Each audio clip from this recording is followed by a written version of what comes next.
चलिए बच्चों, तो आज हम आपके लिए लेकर आए हैं जनरल स्टडी में एक और वीडियो के साथ हमारी आपसे मुलाकात हो रही है।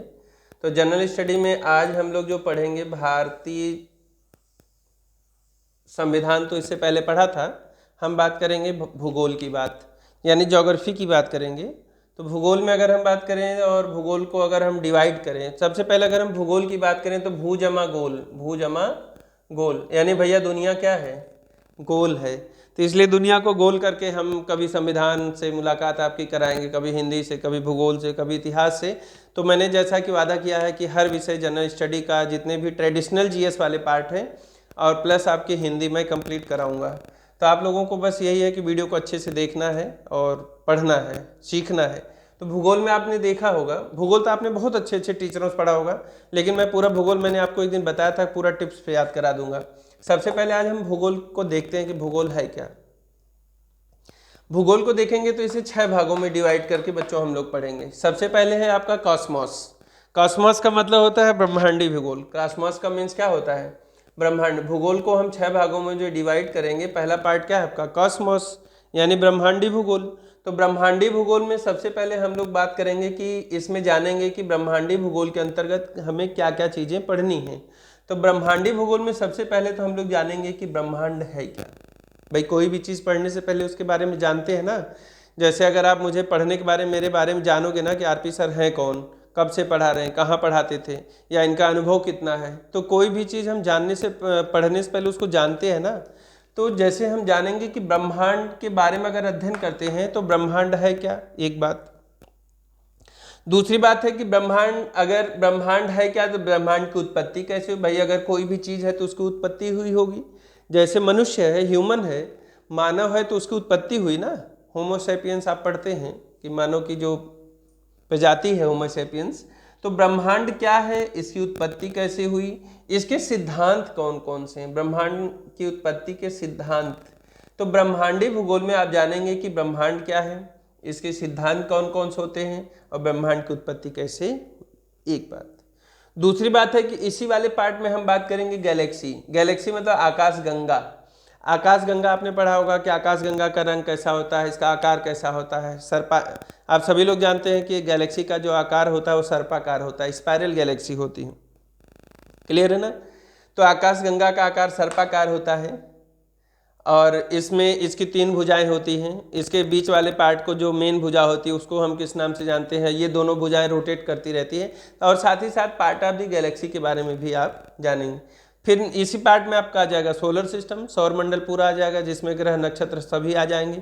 किसी भी एग्जामिनेशन में सोलर सिस्टम का मेन रोल होता है, चाहे वो सिपाही का हो चाहे आईएएस का, हर एग्जामिनेशन में आपका सोलर सिस्टम जरूर आता है। तो ब्रह्मांडी भूगोल में आपने देखा कि हम क्या क्या अध्ययन करेंगे, ब्रह्मांड क्या है, इसकी उत्पत्ति कैसे हुई, इसके कौन कौन से सिद्धांत हैं, गैलेक्सी क्या है, गैलेक्सी का आकार कैसा है, इसका रंग कैसा है, इसका रूप कैसा है, पार्ट ऑफ द गैलेक्सी के बारे में हम अध्ययन करेंगे, साथ ही साथ सोलर सिस्टम के बारे में भी जानेंगे। क्लियर। तो ये फर्स्ट पार्ट भूगोल का। सेकेंड पार्ट आपका आता है फिजिकल ज्योग्राफी, भौतिक भूगोल। तो भौतिक भूगोल में बाबू आपको ये सब सारी चीज़ों का अध्ययन करना है। जैसे पृथ्वी की गतियाँ, कई बार सवाल में आता है कि पृथ्वी की कितनी गतियाँ होती हैं। आपने भी पढ़ा होगा rotation of the earth and revolution of the earth की 2 गतियाँ होती, परिभ्रमण और परिक्रमण। तो कहने का मतलब है इसमें हम लोग बात करेंगे भौतिक भूगोल के अंतर्गत पृथ्वी की गतियों के बारे में जानेंगे। पृथ्वी की संरचना, स्ट्रक्चर ऑफ द अर्थ, जिसमें आपने देखा पृथ्वी की संरचना का स्ट्रक्चर इस तरीके का बनता है। तो क्रस्ट मेंटल कोर आपने पढ़ा होगा, तो ये सब आप पढ़ेंगे। फिर आपने इसी में पढ़ना है टाइड, यानी ज्वार भाटा। ज्वार कब आता है, भाटा क्या होता है, दिन में कितनी बार ज्वार आता है, कहाँ सबसे बड़ा ज्वार आता है, कहाँ सबसे छोटा ज्वार आता है, ये सब पढ़ेंगे आप। साथ ही साथ इसी पार्ट में हम लोग पढ़ेंगे अक्षांश और देशांतर, लेटीट्यूड एंड लॉन्गिट्यूड। तो ये आपका जो फिजिकल ज्योग्राफी वाला पार्ट है, ये आपका कंसेप्चुअल पार्ट है। अगर हम ब्रह्मांडी भूगोल और फिजिकल ज्योग्राफी की बात करें तो ये आपका कंसेप्चुअल पार्ट है, कंसेप्ट है यहाँ पे। फिर दूसरी बात आपकी आती है कि थर्ड पार्ट आता है आपका इकोनॉमिकल ज्योग्राफी। यहाँ से अगर हम आगे तक की बात करें तो पूरा आपका फैक्चुअल इंफॉर्मेशन है। इकोनॉमिकल ज्योग्राफी में जैसे कृषि है, पशुपालन है, सिंचाई है, वन वनस्पति है, मिट्टी है, फसलें। इकोनॉमी का मतलब अर्थ होता है और अर्थ का मतलब पैसे से होता है। तो अगर हम ज्योग्राफी के पॉइंट ऑफ व्यू से बात करें तो हमें पैसा कहाँ से आएगा, भाई कृषि से आएगा, पशुपालन से आएगा, ट्रांसपोर्टेशन से आएगा, यानी यातायात से आएगा, सिंचाई से आएगा, वन वनस्पति से आएगा, मिट्टी से, यही तो है साधन पैसे का। फिर चौथा पार्ट आपका ह्यूमन ज्योग्राफी, मानव भूगोल। तो मानव भूगोल में बाबू हम लोग मनुष्य की जाति और जनजातियों के बारे में अध्ययन करेंगे, चाहे भारत की जाति जनजाति हो, चाहे विश्व की जाति जनजाति हो, हमें इसमें सबका अध्ययन करना पड़ेगा, ठीक है। फिर उसके बाद आ जाता है इंडियन ज्योग्राफी, यानी भारत का भूगोल।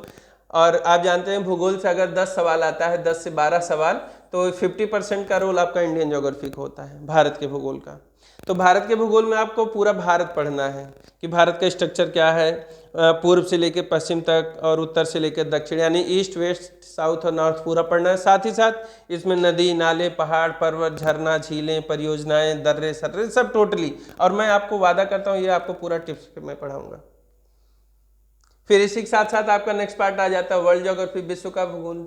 तो विश्व के भूगोल में भैया आपका पूरा वर्ल्ड ज्योग्राफी आएगा, जिसमें हम पूरा कॉन्टिनेंटल स्टडीज की बात करेंगे, यानी महाद्वीपीय अध्ययन करेंगे। महाद्वीपीय अध्ययन में जो 7 के 7 महाद्वीप हैं, जैसे एशिया है, यूरोप है, अफ्रीका है, नॉर्थ अमेरिका, साउथ अमेरिका, तो इस तरीके से सभी महाद्वीपों का हम लोग अध्ययन करेंगे। और जैसे ही आप महाद्वीपीय अध्ययन कर लेते हैं, यानी कॉन्टिनेंटल स्टडीज़ कर लेते हैं, तो कॉन्टिनेंटल स्टडीज़ करने के साथ साथ अर्थात महाद्वीपीय अध्ययन करने के साथ साथ आपका पूरा वर्ल्ड ज्योग्राफी कंप्लीट हो जाती है। और जब आप पूरे विश्व के भूगोल का अध्ययन कर लेते हैं तो इसी के साथ साथ आपका पूरा भूगोल भी क्या होता है, कंप्लीट हो जाता है। और भूगोल में हमें इतने ही टॉपिक पढ़ने हैं, Cosmos, physical geography, economical geography, human, Indian और वर्ल्ड। तो दैट्स ऑल स्टूडेंट, एक हमने भूगोल के लिए आपको एक डेमो दिया। स्टूडेंट हम आपसे उम्मीद करते हैं कि वीडियो को आप पढ़ेंगे, शुरू से अंत तक पढ़िए और अच्छे से पढ़िए।